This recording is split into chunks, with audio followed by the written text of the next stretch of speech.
Assalamualaikum warahmatullahi wabarakatuh.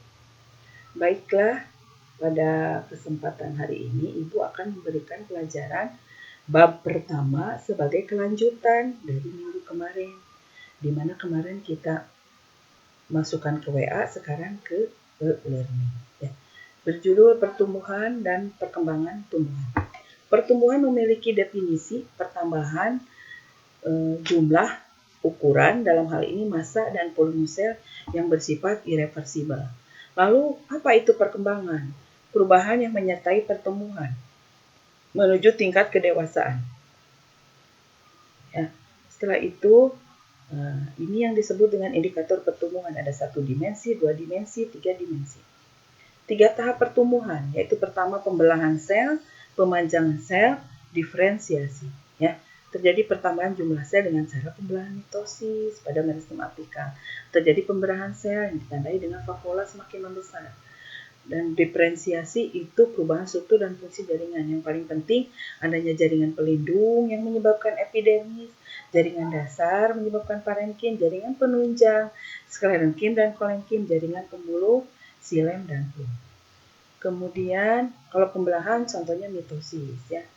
Adik-adik pahami sendiri karena bab ini akan dilanjutkan diterangkan kejelasannya pada bab ke depan.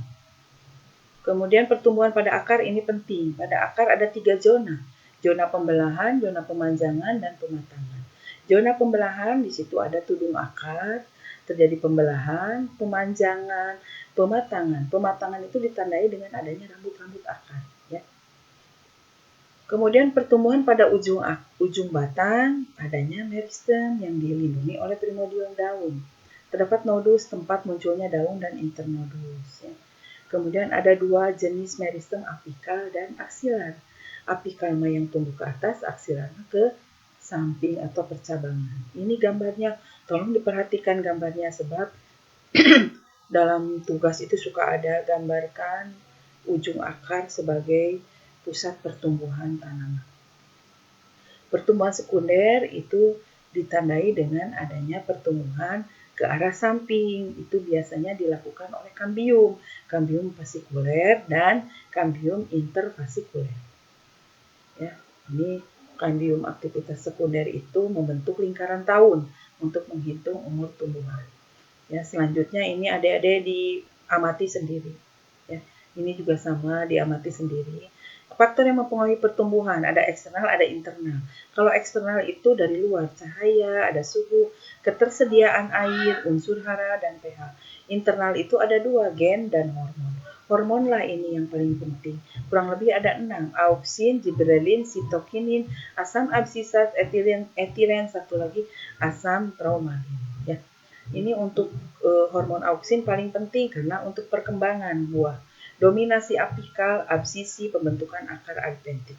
Dominasi apikal itu terbentuknya auksin di pucuk sehingga dia menghambat untuk menyebar ke pinggir. Jadi menciptakan tanaman yang tumbuh ke atas, tidak ada tumbuh ke samping daun-daunnya. Maka caranya untuk merimbunkan harus dipotong bagian pucuknya ya. Itu namanya dominasi apikal. Kemudian ini gambarnya silahkan diamati. Auksin itu akan dirusak oleh cahaya. Jadi kalau ada kena sinar matahari dia bisa mengurai, artinya dia membelok, tidak membentuk lurus tapi membelok. Sehingga kita tahu bahwa batang itu kalau ada cahaya matahari pasti akan membelok. Yang di dalam kamar batang tumbuhan belok ke arah cahaya matahari karena memang cahaya matahari menguraikan. Giberelin ya dibaca sendiri sama adik-adik, dipahami ya. Pokoknya fungsinya dia untuk memacu perkembangan bunga dan buah. Sitokinin menghambat penuaan supaya jangan cepat-cepat tua, jangan cepat-cepat matang tanaman itu. Intisarinya. Kalau gas etilen mematangkan buah, dikenal di daerah itu di karbit supaya kamu punya mangga tadinya hijau pengen cepat-cepat jadi merah, pisang cepat jadi kuning, cepat matang, maka dipakai gas ini, gas etilen atau dikarbit istilahnya ya. Asam absisat mempercepat pengguguran daun karena tadi keadaan tidak memungkinkan, tidak ada cahaya, tidak ada air. Jadi daripada bertunas lebih baik digugurkan dulu daun. Kalau udah turun hujan baru muncul. Setelah itu ada ini bentuk dari biji. Silakan untuk biji ini dipahami dan nanti ada tugas menggambar biji ya. Demikianlah untuk pertemuan kali ini tentang pertumbuhan dan perkembangan. Selanjutnya ada tugas dari Ibu. Kerjakan di LKS halaman 6 bab 1 halaman 6 dan 8 esainya. Di buku tulis ya, lalu difotokan, kirim ke e-learning. Tambahan lagi, gambarkan bentuk biji.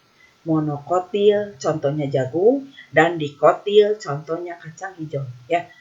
Selamat belajar, ditunggu tugasnya ya. Wabillahi taufiq wal hidayah. Wassalamualaikum warahmatullahi wabarakatuh.